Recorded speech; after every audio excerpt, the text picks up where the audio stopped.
मैं अपनी टीम को मुबारकबाद दूंगा कि उसने अच्छा खेल पेश किया।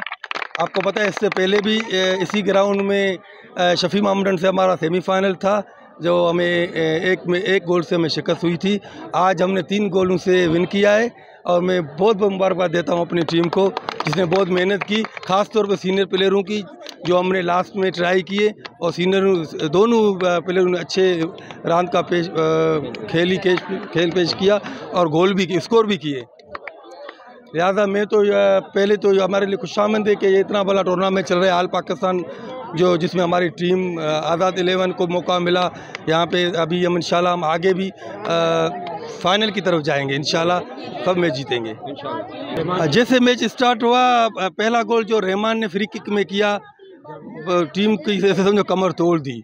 उसके बाद हमारा तो सीनियर प्लेयर जावेद को हमने सेकंड हाफ पे उतारा, यही उम्मीद करके। उसके दूसरा उसका भाई, बड़ा भाई सीनियर प्लेयर हमारा मौजूद प्लेयर है हमारा मुस्तफ़ा, और मुस्तफ़ा दोनों भाइयों ने मिलके एक एक गोल उन्होंने किया।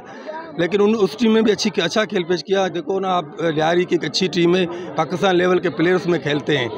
हमारे भी ऐसा लग रहा था, पहले मुझे खुद लग रहा था कि वही हाल होगा, लेकिन हमारे प्लेयर सीनियर प्लेयर आके और जूनियर प्लेयरों को खिला के ये मैच हमने विन किया है।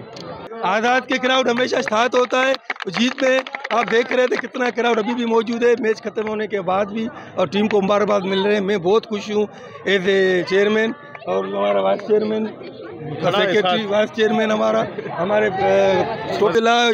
कोच जो कर रहे थे आज, बहुत मैं तो पहली बार देख रहा था। मैंने बोला भाई आराम से, ऐसा लग रहा है इंटरनेशनल मैच चल रहा था। बड़ा मज़ा आया आज जीत के, 1 साइड जीता है आज हमने।